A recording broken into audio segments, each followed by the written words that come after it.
Welcome, everyone, to another webinar from the PEN Project on the future of U.S.-China relations. My name is Nason Mahboubi. I'm the director of the PEN Project, and we are still in the midst of highlighting the fellows of our second cohort of Project Fellows as they are publishing their papers in different areas.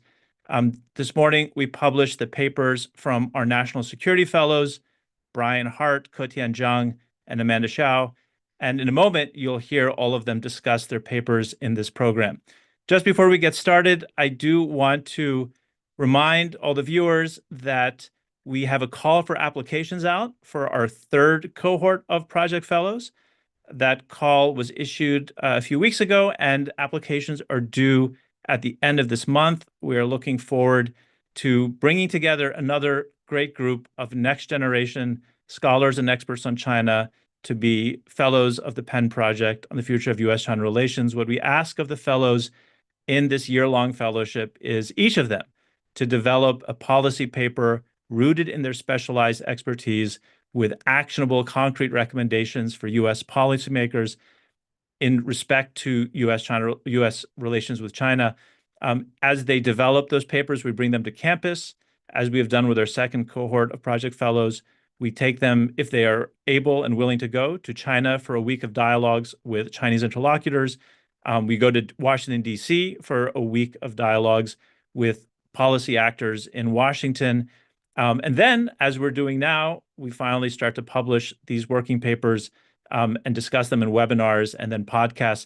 The papers you will hear under discussion today are still, like all the papers we published the last few weeks, working papers, working drafts.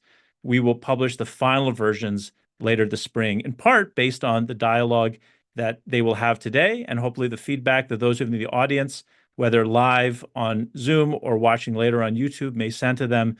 They'll finalize their papers.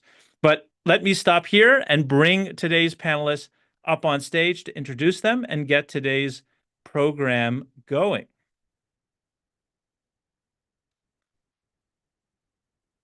Our national security team of our second cohort of Project Fellows include Brian Hart, Fellow and Deputy Director with the China Power Project at the Center for Strategic and International Studies, Ketian Zhang, Assistant Professor of International Security at George Mason University, and Amanda Hsiao, now a China Director at Eurasia Group. Our moderator today, my old friend and, like me, part of the first cohort of Project Fellows, Joel Wuthnow, Senior Fellow at the National Defense University, one of our great experts on many of the themes that we are going to be hearing our new cohort of fellows discuss today. We could not be in better hands. So, Joel, let me hand it over to you and look forward to learning from all of you in this discussion today. All right. Well, great. Thanks so much, Nathan. Thanks so much not only for the series of webinars you're holding to highlight the current fellows' work, but also just for your leadership of the PEN Project on the future of U.S.-China relations. And you've taken really great strides. You brought together such a great cohort this year for the project. So thanks for that. We do have a great group here of the current fellows focused on national security issues. I'll just kind of say at the top that this really is an important moment in the national security space in U.S.-China relations. I think, there are certain problems that are, continue to be on the arena here, simmering regional disputes, which we'll hear about a bit tonight in the South China Sea, and certainly across the Taiwan Strait. We're now less than 2 years away from the deadline, right, 2027, for the PLA to be fully ready for a conflict, and observers are asking, is that going to happen or not? We also have issues such as tech transfers from the United States to China. Is that fueling China's military buildup? And how can we prevent that from happening from a U.S. policy point of view? So our fellows really are doing great work in all of these areas. I'll also say, in terms of milestones, we are just 1 month into the Trump administration. We don't know exactly how U.S.-China relations in the security field will play out, but some initial signs. But in that kind of context, at this important moment, I'm going to give each of our 3 speakers a chance, just within about 4 minutes or so, just to brief your papers that you've been working on over the last year of your fellowship. Just tell us what are the key findings and what are your principal policy recommendations in the paper today that you'd like to highlight. So I'm going to go first with Brian, who's going to talk about his paper on military-civil fusion. Then we'll go to Ketian, and to talk a bit about the situation in the South China Sea. And we'll wrap up with Amanda's important paper looking at the cross-strait situation. So I'm going to yield now over to you, Brian, just about 4 minutes each. And then I'll just, for the audience's sake, formulate your questions in advance. You can ask them in the Q&A function here on Zoom, and I'll take those into consideration and pose them as they come into our speakers. But first, in terms of briefing, let's go with Brian, and then we'll proceed from there. Brian. Thanks, Joel. Thanks for moderating this, and thanks to Nason as well, and everyone on the Penn Project team for helping to organize this entire project as well as this specific panel. So just quickly on the research that I did for this. So I focused my paper on renewing the U.S. approach to countering China's military-civil fusion strategy. For people who are watching China, especially the PLA, the Chinese military, and kind of security issues, military civil fusion, or shorthand MCF, is not a new issue. This has been around for years now, especially under Xi Jinping.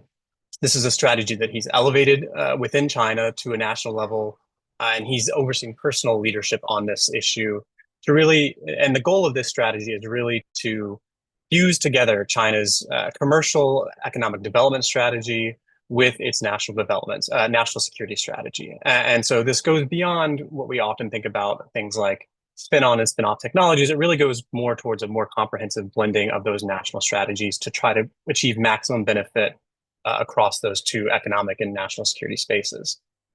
And so because this has been elevated, it's attracted new attention. And what I do is I look at what the US has already done in the past, really the past two administrations, under the first Trump administration and under the Biden administration, to compete with and counter that strategy and to potentially undermine it.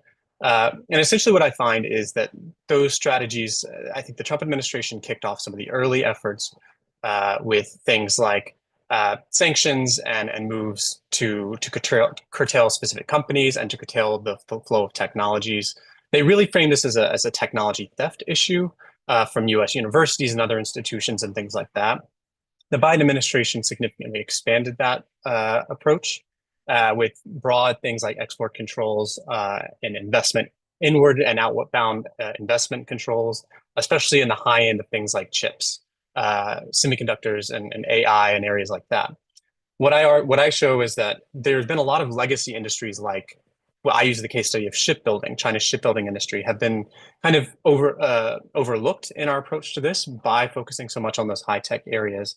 So I really show that, foreign capital from, European countries, from Singapore, even from Taiwan, are buying ships from Chinese shipyards who are building all of the warships that are going into China's Navy. And my coworkers and my colleagues at CSIS have been doing research on this for years to show exactly how that money can be aiding China's naval modernization through tech transfer, capital, and the transfer of know-how. And we really, I would argue that that's not something that we, the United States and our allies and partners, should be doing. And then the final finding I had is that our approach to handling a lot of these issues is that we haven't sufficiently coordinated with our allies. And I really highlight the fact that most of the areas that we've taken action on, like chips and AR, are areas where the United States already has its own major leverage in those industries. So you can think of us using the foreign direct product rule to significantly curtail the flow of chips, not from just the United States, but from other countries into China. That has been used, and we've essentially coerced our allies into kind of coming along with that process with us. But there are other areas like shipbuilding where the United States itself does not have huge leverage. And so I argue we need to take several steps here to address areas where the US doesn't have leverage, but maybe where our allies and partners do. And essentially, I say the first thing that we need to do here is to just figure out where are the gaps in our coverage? Where are we not sufficiently controlling the flow of technologies and capital? And where can we ask our allies and partners to step in? And I argue that we could fund a study through a mechanism like the National Defense Authorization Act, the NDAA. What might be a mechanism for funding a study on something like that? The second step, I argue, is we really just need to craft a national strategy to responding to this. Xi Jinping has elevated this to a national strategy, and he's personally overseeing it. That shows how important it is to China. I think that means we should be taking it seriously as well, and crafting a more interagency response to this so that we can better respond and address the issue from a more long-term perspective.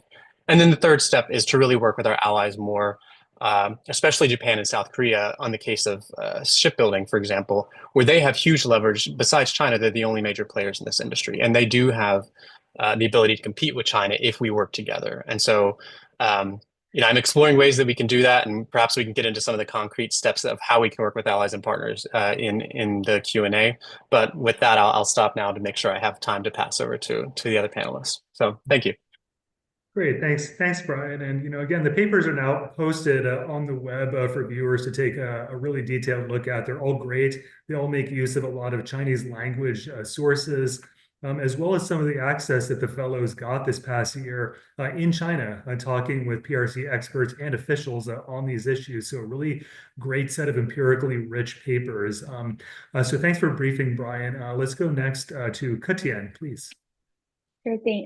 Thanks so much, Joel, and thanks everyone for having me. It's such an honor to be part of this panel. So my paper addresses China's coercion in the South China Sea, and I have 3 findings and corresponding policy recommendations. So I'll go one by one. So the first finding is that China's actions in the second Thomas Shoal, which some of you might be familiar with, are reflective of changes in the patterns of PRC behavior in the South China Sea. So in the 1990s, China actually utilized the PLA to coerce South China Sea disputes, for example, Vietnam or the Philippines. But in more recent years, especially starting from post 2007, China has preferred to use non-militarized coercive tools for these claimants, including economic sanctions and gray zone coercion. So through my field work, I was able to show that this preference for non-militarized coercive tools lies in this belief that using gray zone means will mean that the United States won't get militarily involved in South China Sea disputes.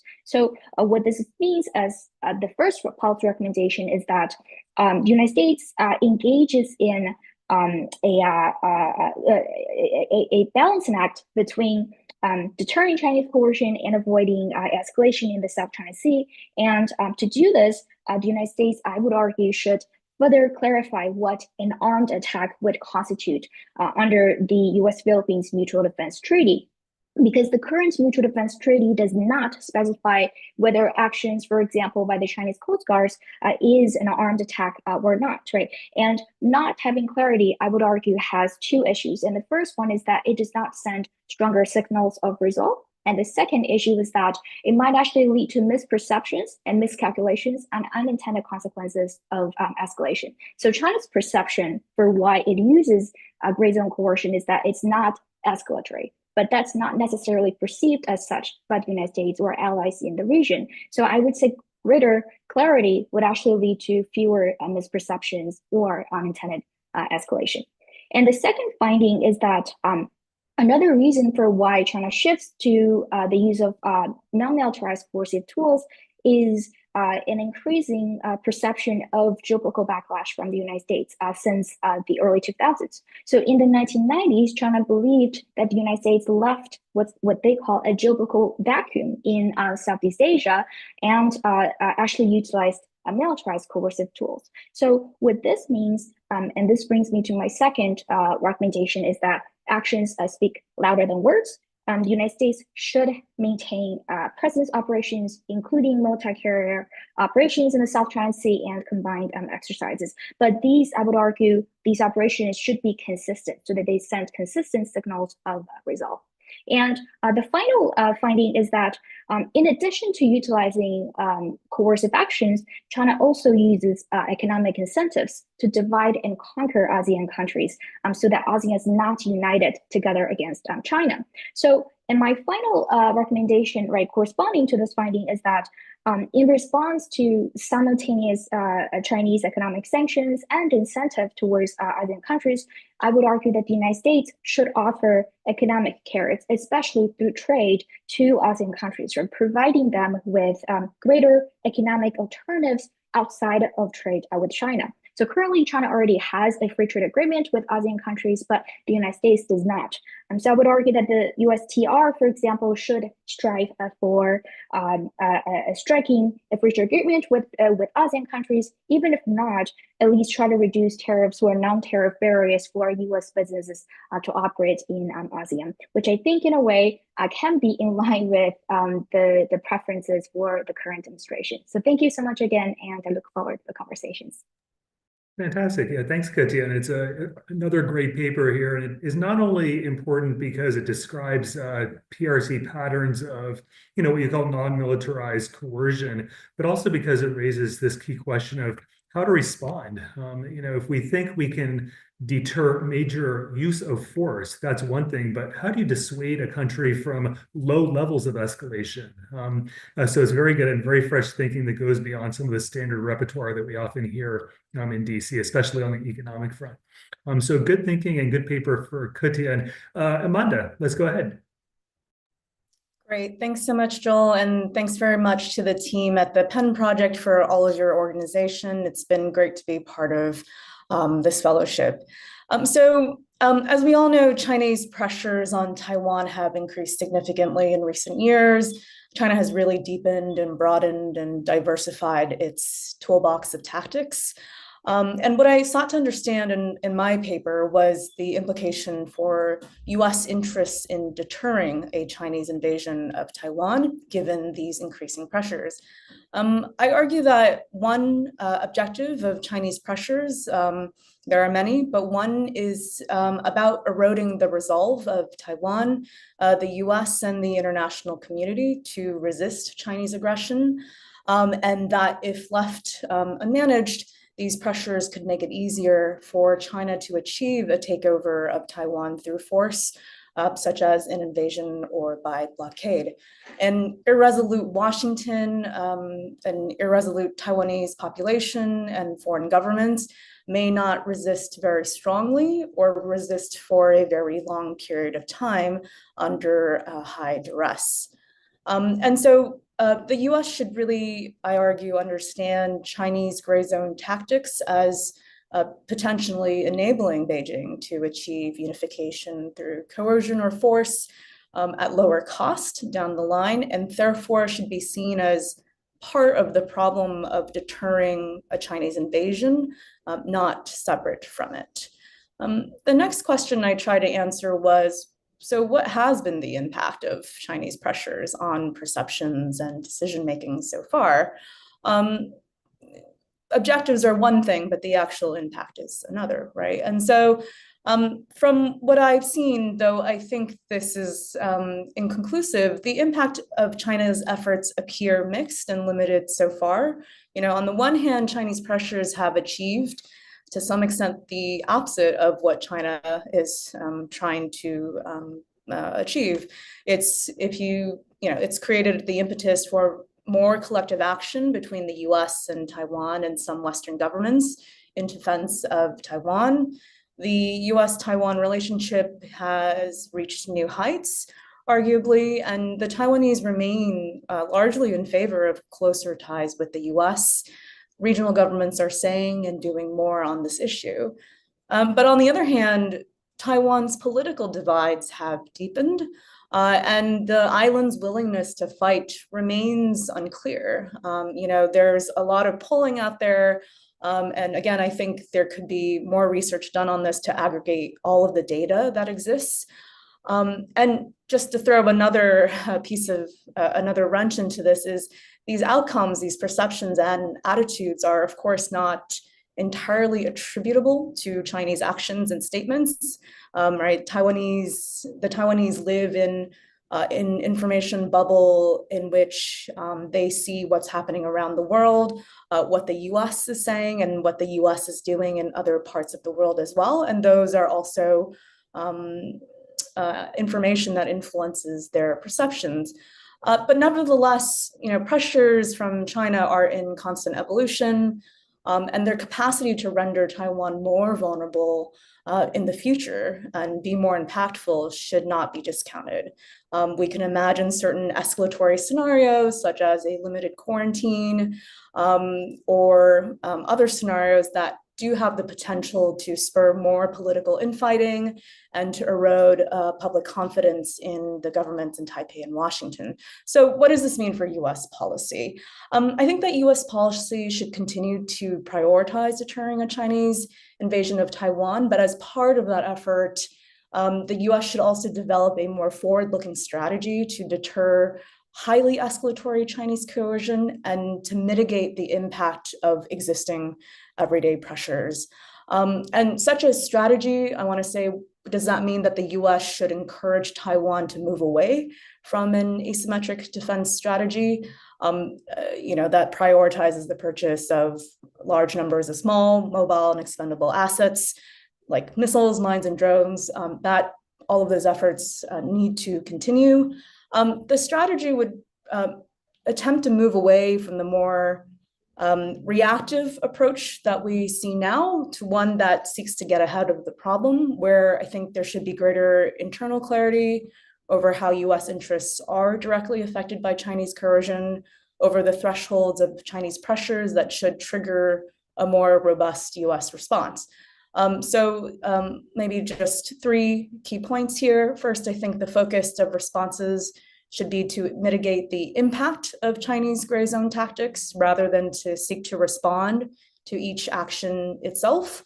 A tit-for-tat response by the US or Taiwan is neither prudent nor realistic because of existing resource constraints, and because these tactics seek to create the psychological and normative basis for unification, the US should in turn step up its efforts in the information sphere and try to counterbalance Chinese efforts, proactively shape public opinion and discourse internationally and in Taiwan. To that end, I think Washington could consider developing a more systematic means of monitoring and measuring Taiwanese perceptions and attitudes. And this effort could be led by the American Institute of Taiwan in collaboration with relevant Taiwanese institutions. The monitoring would seek to shed light on the impact of not only Chinese, but also American actions and rhetoric on Taiwanese attitudes.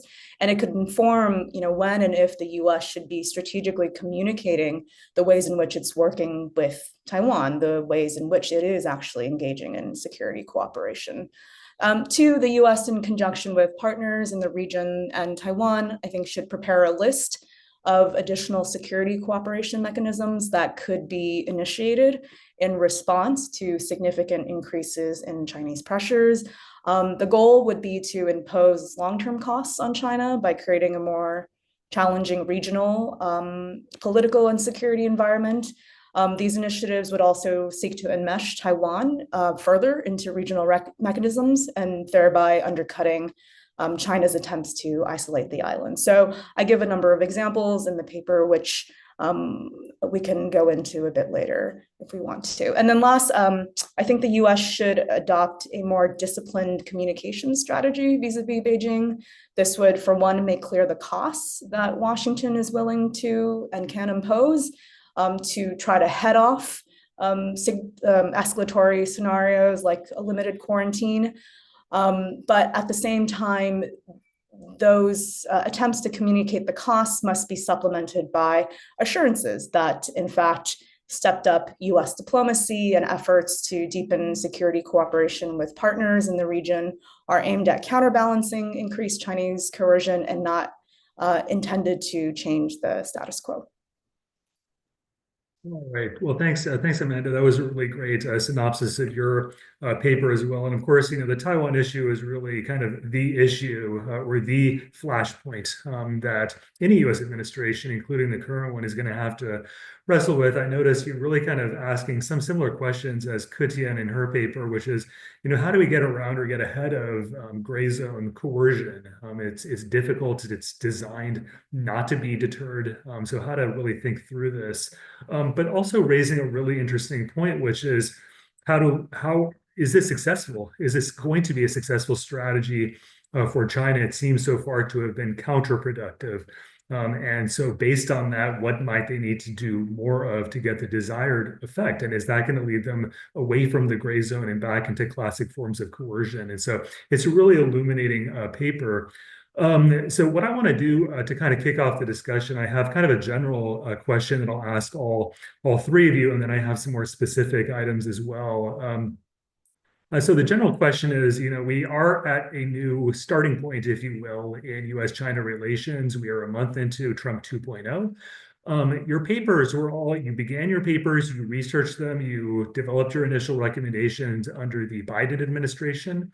You've had some chance now to revise your papers after the November election here in the United States, and even after the Trump administration came in on January 20th. And so the question is really, in terms of your analysis of the best recommendations for U.S.-China relations or U.S. policy towards the PRC in these three areas, do you sense that there are new challenges for your recommendations? In other words, do you think some of them might not be as feasible or realistic? Are there new opportunities for U.S.-China relations? There are discussions about a reset of U.S.-China competition. Some have even mentioned, resurrected the idea of a G2, which everyone thought that idea was dead. But now we're kind of talking about some of these issues again. Are there new opportunities that we could find some level of accommodation with China? So how do you think that the political transition in the United States is affecting, if at all? And you can feel free to say none whatsoever. But what is the impact so far, just in early days, a month in your area? And so I just wanted to get your take on this. I'll start with Brian, just kind of concisely, and then moving down the order that we presented. And Brian. Yeah, it's a great question. A couple of points. I think it is certainly the dynamics in my area have changed, but I think in ways that are both supportive of the recommendations that I outlined and some that also cut in other ways. So I think on the one side, I think you see there's very significant desire from within the Trump administration to compete with China. And I think that there is even an intensification of the bipartisan desire to push back against China on the Hill. So I think you see that appetite potentially opens up space for some of the recommendations that I've outlined in terms of competing more intensely on military civil fusion front. I mean, essentially the argument that I'm making, if you want to distill it down into the clearest possible version of what I'm arguing, is that the Biden administration described their approach on a lot of these measures on the broad technological competition with China as a small yard high fence, where you have a small number of technologies and areas where you want to focus on controlling China's access to those, but then you want to raise really high fences that stop them from getting access to that.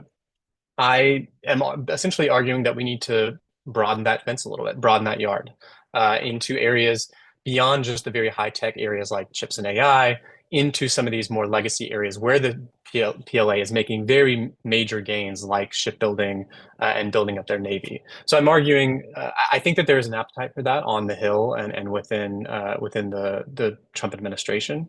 So that's good from that standpoint. But what I think where maybe it's more challenging is one of the recommendations that I specifically outline is we need to be more targeted in the ways that we approach our allies and partners. I personally don't think a good strategy to get your allies and partners on board is to coerce them and to use just sticks. I think a combination of sticks and carrots can be used to encourage allies to support our efforts. And I still think that's true. To be frank, I think the Trump administration takes more of the view right now that it is okay to lean more on the coercive measures to get allies to come along. Clearly, President Trump is very ready and eager to use tariffs as a tool to get allies and partners to the negotiating table on a lot of these issues. But at the same time, I think again, frankly, President Trump likes to cast himself as a deal maker, and I think he is willing to negotiate. And so even with our allies and partners, I think there is an appetite for President Trump to see what the United States can provide to our allies and partners to get them on board in some of these areas. And just one example of this is shipbuilding. Again, this example is South Korea, Japan, these countries do want to invest in the U.S. shipbuilding industry. the Korean company Wuthnow has purchased a shipyard in the United States and is investing there and expanding. I think that it makes sense to do more of that kind of investment. And President Trump has shown an appetite to invite foreign investment into the United States to create jobs, especially in manufacturing areas. He's even said he's okay with inviting in Chinese investors if they're going to do things like greenfield investment that bring factories and jobs to America. So I think that does potentially open up an opportunity to get our allies and partners to come invest in the United States and to help us compete in some of these areas with China. So again, I think these tensions kind of cut both ways, but I think that this is a working paper, and I'm still, as we're getting further into the Trump administration and seeing the contours of how they're approaching China, I think we're all trying to finalize our papers to make them as strong as possible in terms of the recommendations we provide. Yeah, absolutely. Thanks. Thanks so much for that really candid assessment and an interesting perspective too on whether there might be room for deal making with the allies. This is a good thought. How about you, Ketian? Sure. This is a great question for sure. And the answer is yes. I think there are both challenges and opportunities. I'll start with the challenges. I think, some of my recommendations really rest on taking the actions. And in particular, I argue that actions should be consistent over time. I think as of now, 1 month into the second Trump term, the administration does not seem to place too much of focus on the South China Sea. And of course, Secretary of State Marco Rubio did reiterate the U.S. ironclad support for the Philippines, right? That's as of January 23rd this year. But at the same time, I think the potential challenge is to be consistent in the messaging as well as the actions. For example, presence operations. But in addition to that, maybe senior level leadership visits. I did, like a smaller piece earlier, a comparison of the Obama administration, Bush Jr. administration, and the first Trump terms leadership visits, like say Secretary of State or President level visits to Southeast Asia. Obama and Bush Jr. much higher than compared to the first Trump term. And the Chinese, I think, government think tanks then had reports actually observing this particular contrast, not from the paper that I wrote, but they were actually, tracking leadership visits, and they were saying Trump did not seem to pay that much attention to the South China Sea. So I think the inconsistency could potentially be a challenging aspect in terms of sending, consistent signals of deterrence and resolve. But in terms of opportunities, I think there can be, and that I would say probably lies in the third recommendations, which is on the economic front. And Trump does, I think, like Brian said, utilize tariffs and economic coercion quite a bit. But I was thinking negotiating a potential free trade agreement, or at least reducing trade barriers for U.S. business to operate in Southeast Asia or to export to Southeast Asia, could be potentially welcoming to the administration, because it does, become beneficial to the U.S. business community. So I think this economic front could be an area that might provide some opportunities for additional U.S. involvement in Southeast Asia. Not so much in terms of aid, but more so in terms of, like the profitable aspect, right, of economic statecraft. Great. I mean, there's a lot of good insight in there. And, to me, one of the things that, I started to think about was, well, when you said, well, he hasn't talked so much about the South China Sea yet, is this really an issue that he will personally pay a lot of attention to? And if he doesn't, so this issue, meaning all the maritime, territorial disputes in the South China Sea, the coercive patterns, if this isn't something that he himself is trying to take charge of, then might we see, the bureaucracy taking a greater role? So in other words, less micromanagement from the White House and from the NSC, maybe more authority, more latitude and flexibility on how to respond down to the individual departments, not just the military, but also, the State Department and others. And are we going to see consistency across the departments if we don't have a coherent White House driven process? And so it's something that I started to think about that could apply to some of the other issues as well. Amanda, what do you think? So there's a lot of uncertainty over the direction of the Trump administration's cross-strait policies. I think we're getting different signals from the bureaucracy and from the president himself. But I'll say this, I think in the last week even, there's indications of continuity, right? We've seen that in joint statements between the US and Japan and between US, Japan, and South Korea, there's actually stronger language that's been inserted on Taiwan, precisely expressing opposition to changes to the status quo through coercion, which is positive and suggests that there is opportunity for more work in the direction that I proposed. But it's unclear, I think, how long those efforts will be sustained, and whether, for instance, these issues may be part of future possible discussions between the US and China that has been in the news a lot lately. But I will say this, a second point is, as I alluded to previously, the statements and actions of the US in many ways resonate maybe more deeply with the Taiwanese than some of China's actions and statements. It's all contextual. But ideally, I think American public diplomacy and communications on Taiwan would be highly disciplined, given the sensitivity of the issue. The likelihood of that is probably low, but there should be recognition that of the anxiety that even just sort of offhand remarks made on Taiwan will create on the island, and the ways in which that can really inflame skepticism and raise questions about US credibility. I'll offer an example. Even just over the weekend, because of all the movement and development surrounding Ukraine and Russia, there are a lot of articles about that in Taiwanese media that definitely casts that in the light of, can we trust America? Yeah, thanks, Amanda. And as you start talking about some of the kind of mixed signals and kind of a little bit of the policy, almost confusion that has taken place over the last couple of weeks, I wanted to get your take really briefly, because there was this new page from the State Department talking about U.S.-Taiwan relations, and for example, it had dropped this mention of we on the question of Taiwan independence and opposing.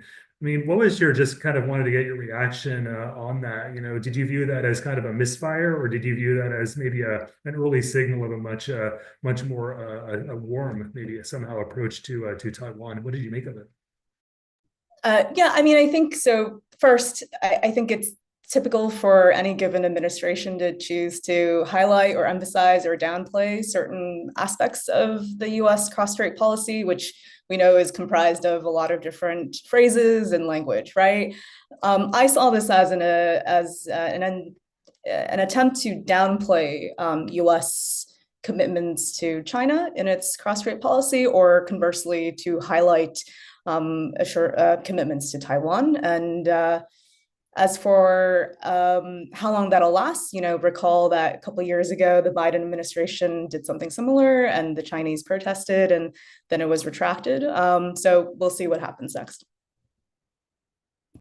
Thanks for that. And I noticed the PRC Foreign Ministry didn't necessarily hold back. They're already out commenting, and of course they're going to pay attention. All right, and so I do have a question here in the Q&A. I'm going to get to that one first before I get to some of my own questions. This comes from Emily Matson. This is a question for you, Amanda. Just to put this succinctly, kind of what she's saying is that she liked your policy recommendation on the quote-unquote information sphere in Taiwan and the international community. She's talking about the information sphere coming from and within China, as the PRC propaganda is very focused on portraying Taiwan as a quote-unquote domestic issue, both for the internal Chinese and the international community. Do you see there's any way for the US policymakers to try to counter this narrative, for example, by working with think tanks, NGOs, academia, et cetera? Yeah, thanks for that question. I mean, I think under the Biden administration, there's been a lot of good work done in the public diplomacy realm, actually, to this effect. So maybe I'll just list a couple of those that I think should continue, which is just basic efforts to educate the public, but also other foreign governments as to the differences between China's claim and position over Taiwan and the One China policy. which which acknowledges China's position but does not recognize China's claim over Taiwan.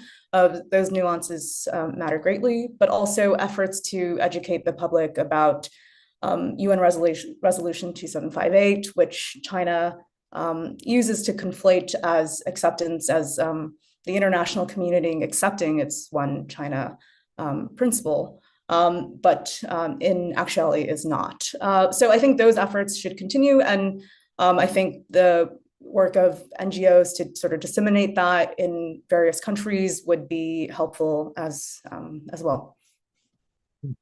Okay, thank you. So we have about 20 minutes. I'm going to try to get through at least one round of questions to each of you and perhaps get into a second as well. And so again, I'm going to kind of go down the line. First, for Brian, so, it's a very interesting case study on shipbuilding, which, I think a lot of, the analysts on MCF wouldn't necessarily, that wouldn't be the first industry or sector they would point to, but it's interesting, and it's very politically high profile issue too.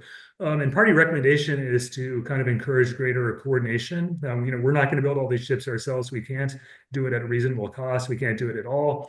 So we're going to have to coordinate with Japan, with South Korea. What do you see as the most important obstacles to getting to higher levels of cooperation? Are those political obstacles? Are they financial? Are they, technical? What are the biggest obstacles, and kind of what's your thinking on how to maybe mitigate some of those key challenges? Yeah, great question. And yeah, this shipbuilding is a very specific area where, again, one of the reasons I focus on this is because it's just not an area where the United States has really any leverage itself. We don't. So China builds over 50% of the world's commercial tonnage, and that by doing that, that helps them to have this huge sprawling network of shipyards across China that build most of the ships around the world, which again helps their naval modernization by kind of using those dual use facilities. The United States does not have that. We built in last year, we built 0.1% of the global merchant fleet. So essentially none. And the only other two countries that built any significant amount after China were South Korea and Japan. There's the two other countries in the world that have these legacy heavy industries to support that kind of work. And the reality is the United States is not going to become a major shipbuilding power overnight, or really anytime soon in any coming years or decades. So the answer to how we compete with China and erode its market share and kind of erode its ability to leverage shipbuilding for military purposes is by helping our allies who do have a chance to compete in this industry, and that's Japan and Korea. And I think it really comes down to working with them proactively. And one thing that we can do is to network. The one thing that the United States can do here, I think, that's significant is be a convener to bring and to be a kind of a deal maker and an honest broker in this space by bringing together, our European partners too, who they're not largely building these ships themselves, but they do have a lot of technology prowess in this area. So think of places like France and Germany. They've been building propellers and turbines for a long time and have a lot of technology that they can help can sell and to countries like Japan and South Korea. And so I think the United States can help create those networks. And there is a bit of a playbook for how we can do this. So under the Biden administration, they set up what they call the ICE Pact, which is essentially a U.S. Effort to work with Finland and Canada to help build out the U.S. icebreaker fleet. Because again, the U.S. doesn't have much capacity here to do this ourselves, but we can work with some of our Arctic partners, Canada and Finland, to really scale that up. That's a very limited case study of how we can do that. It's a small area, but it does offer a model for how we can expand that out. And you could see if we really take this seriously and put kind of capital and political will behind it, it's something you could see us making serious gains with in the coming years if we work with Japan and South Korea in these areas and in broader areas of commercial shipbuilding. I think it would take a lot of political will, but there is very much a growing will in this specific space. The last thing I'll point out here is that on the Hill right now, in the last Congress, I think in December of last year, bipartisan members from both houses introduced legislation called Ships for America, which is really aimed at doing a lot of this and building up some of the U.S. capacity here, finding ways that we can invest in America, not to become, again, global shipbuilding powers, but to at least establish some domestic capability here to carve back a little bit of market share and to ensure that the U.S. has some domestic capacity to do this. And I really think that as we do that, it makes sense to leverage the experience and the know-how and the skills of our partners, Japan and South Korea, invite them to invest in our shipyards here to expand our capacity, and again, to really network these things so that we can compete more effectively with China and erode their ability to leverage this for military purposes. So there's a lot we can do. It wouldn't be easy, and it's not going to happen overnight. But I think if we invest some time and money in this, we can actually make a lot of progress. That's great. And, I think, for your paper, I mean, you have recommendations, but especially for, forthcoming legislation, if we think of, congressional opposition as maybe one of the long poles in the tent here, then, how to make this more attractive for them, for their congressional districts. You might see more investment from our allies. And I think, that would be very consistent with President Trump's messaging as well. All right, so for Ketian, with this question, this is really an analytic question, and I'm actually going to go back to some of your previous research looking at, sort of China's strategy in the South China Sea, because they often get this reputation of being very aggressive and belligerent. But if you look at the details, you actually see a lot of variation, even within the gray zone. There are times in which they are very conciliatory and they're really trying to put the best face on this. And then other times where they're really ramping up very close to the level of armed violence. And so the analytic question is, how do you explain the differences? Why are they sometimes really strong with the Philippines, but really not strong at all with Vietnam? Why are they pretty consistently not that strong with, let's say, Malaysia or Brunei, where they do have territorial disputes?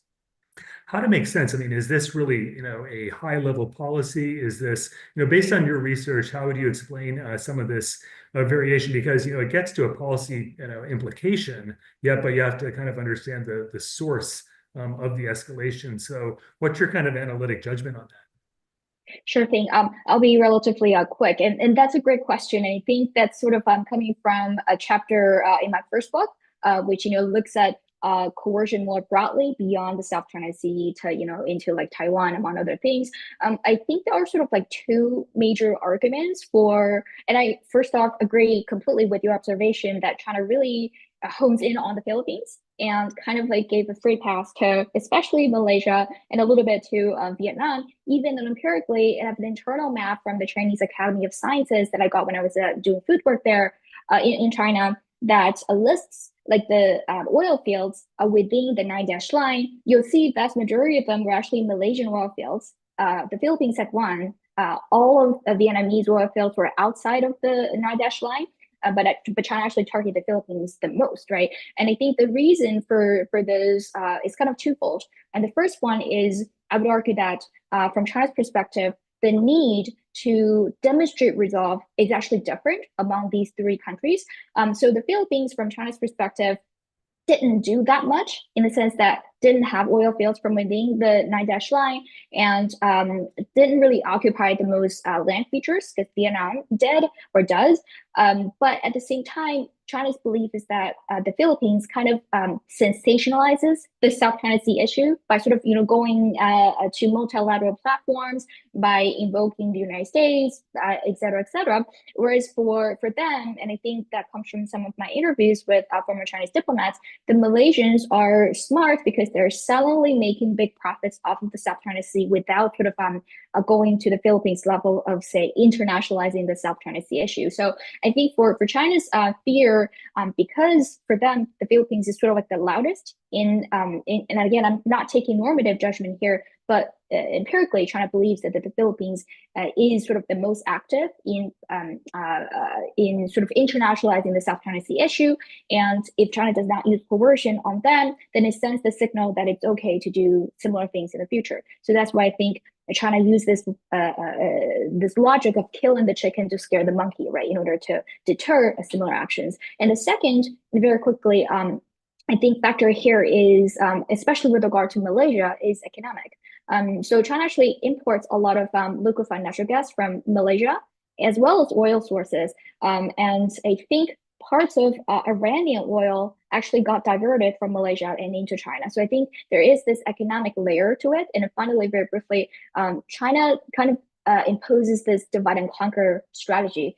So it does not want to make enemies all over Southeast Asia. So it kind of picks a target and then dangles economic carrots to other countries in order to sort of show the contrast, right? As in, if you concede, then I'm going to give you carrots, and if you don't, look at the Philippines. I think that's sort of the rationale that's at work here.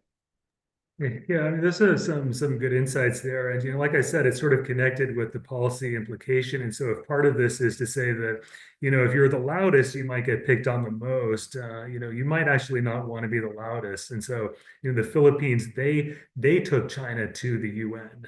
That was very provocative. Vietnam didn't do that. And so, when we're talking about where the US fits in, I wonder, if we should think more about how much of a loud voice do we really want to have? Maybe it's better, as Teddy Roosevelt said, maybe let's have a big stick, but talk kind of softly towards China so they don't have to always overreact to us. All right, so that's some good thinking too. In terms of so my question for Amanda, this actually gets back to our earlier sort of discussion. And, I'm curious because there are so many people who make these, kind of alarmist predictions, and some of them, they don't regard themselves as alarmists, but people think the conflict is very, very likely, perhaps by 2027 for different reasons. But, as you say in your paper, it doesn't seem actually for many good reasons to be that likely that we're going to see a large scale use of force in the next couple of years. And they seem to be operating in this kind of incrementalist, sort of gray zone. But the question though for me is, well, for you, what would be the black swans? What would you worry the most about? In other words, what do you think is the likeliest route, even if it's not all that likely that we're actually going to get into a conflict? Folks talk about Taiwan taking some brazen step that China must respond to. Others suggest that maybe their military is actually a lot better than we're giving them credit for. They've had a number of new kind of reveals even over the last month or so. And so maybe they will judge that they're ready. But what's your sense of, even if it's not that likely overall, what's the biggest thing worth worrying about in terms of the possibility that this does boil above the gray zone? Thanks. So the way I like to think about this is, first, there are the types of events that would force Beijing's hands, but those are all politically low probability events. So that would include Taiwan declaring formal independence. That would include the US formalizing ties with Taiwan, right?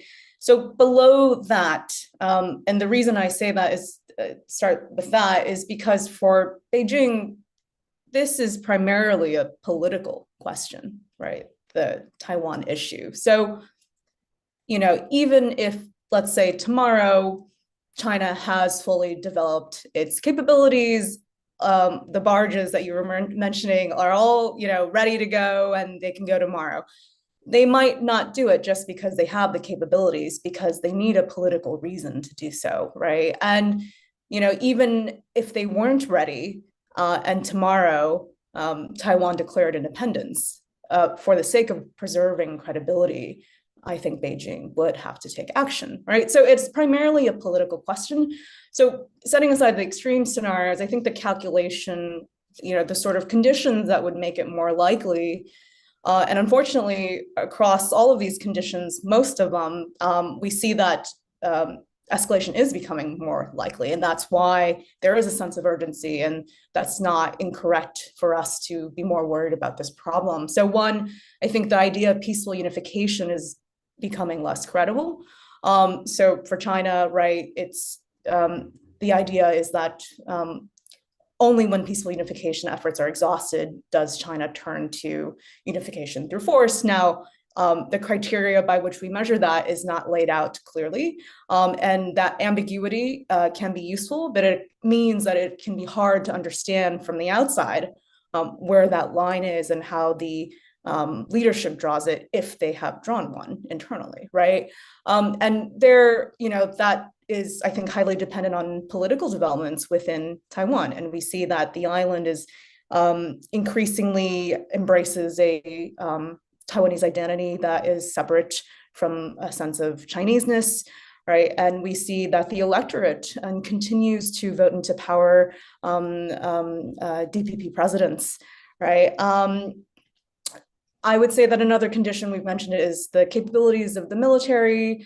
Those capabilities are becoming more sophisticated. And I think that for China, they will also look at both their domestic internal situation, but also the external environment, as they like to say as well. I think that when we talk about black swans, one thing that could come to mind is in an extreme internal situation, if we are suddenly through XYZ developments on the cusp of regime collapse or an attempt at a coup, that might create enough chaos and incentive for a very risky endeavor. But even then, I would add that there would have to be some assurance for the leadership that it wouldn't be a total suicide attempt, and that the anticipated cost by the international community, and particularly the US, would be manageable. So I think a key condition there then is, what is the external environment? The less focused the international community is on Taiwan deterrence and their readiness to impose costs on China, I think that increases the likelihood that China will see utility in using force. It's good thoughts and also a really good segue. I have one more question that I'll pose to all of you because I want to give you all a chance just to come in one more time.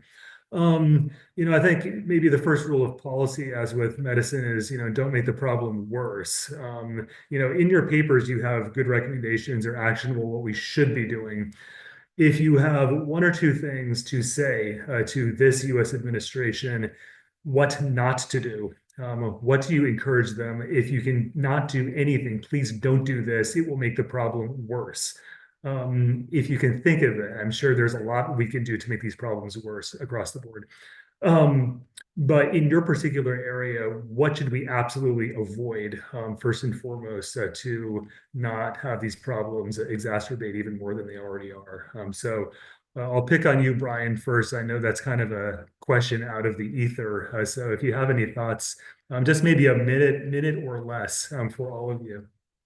Yeah, I mean, I think my answer is, it's a great question. I think my answer is pretty short, and I think it also probably applies to both of the other areas we're talking about on this panel too. So sorry if I'm stealing this one, but I think to me the biggest strategic mistake across the board that I think any administration could do is undervalue the utility and just the importance of US allies and partners. I've already laid out why allies and partners are so important on the military civil fusion front, but I think that it goes far beyond that.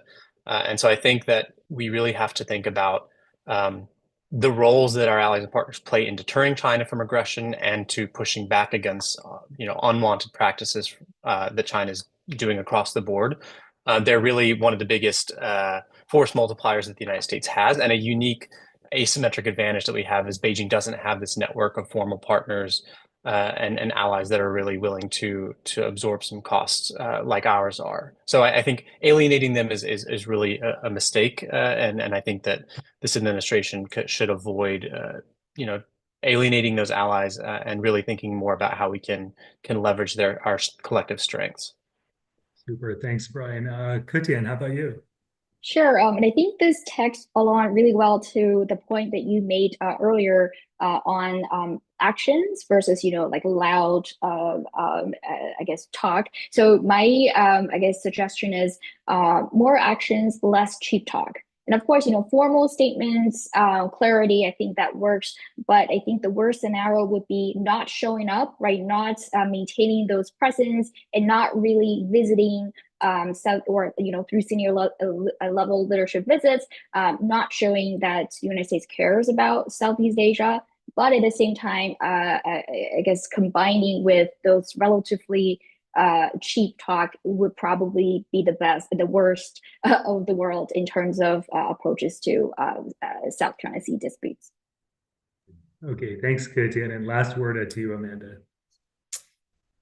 I think I alluded to this before, but I would recommend just consistent messaging on our cross-strait policy.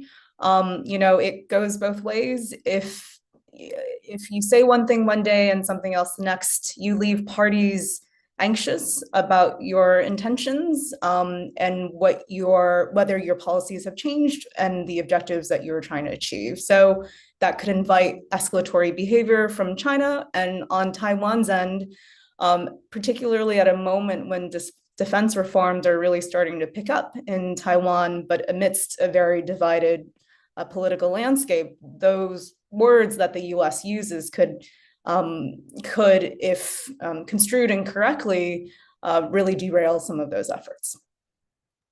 Well, thanks. Thanks so much, Amanda. We're right at the top of the hour. I'll just kind of conclude by saying it was a real pleasure to read all three of these papers. This is really a time where we need fresh thinking that is, not only prescriptive, but also really empirically based. So we have three great scholars. Again, I encourage our audience and those viewing us on YouTube and online, check out the papers. These are definitely three scholars who will be writing more for certain over the next many years, but especially over the next year or so as we get further into this administration. So with that, I'm going to wrap things up and turn things back over to you, Nason. Thank you, Joel. This was really such an outstanding conversation.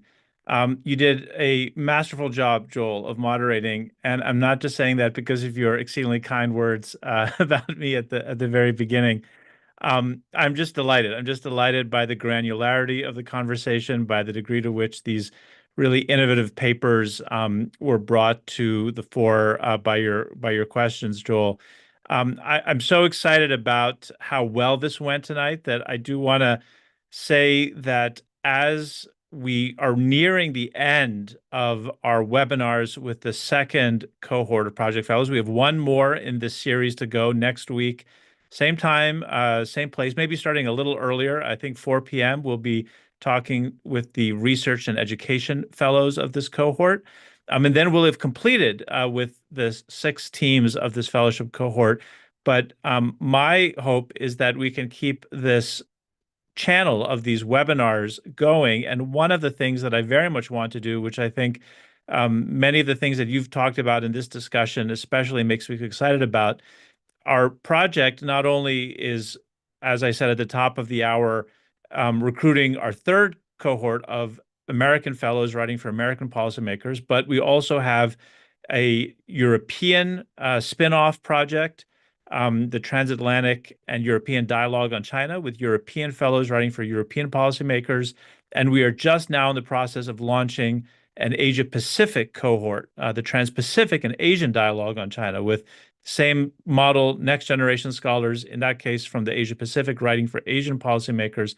And as we get more and more adept at this medium of using webinars, I very much hope that we can have cross-cutting dialogues among the fellows from these different regions. And I think each of you spoke so much about the Asia Pacific and also to some extent about Europe that I think all of you would be wonderful to plug into those kinds of conversations as we go on ahead. And hopefully Joel will moderate all of them because he did such a wonderful job tonight. Thank you again. Thank you to the viewers. And I should make a special note of thanking Joyce He, our wonderful producer, for doing an outstanding job producing tonight's program. Again, we will be back same time, maybe a couple hours earlier, 4 p.m., but same place here next week. And then, as I said, we will continue to keep this webinar channel going. Thank you for tonight. Good night.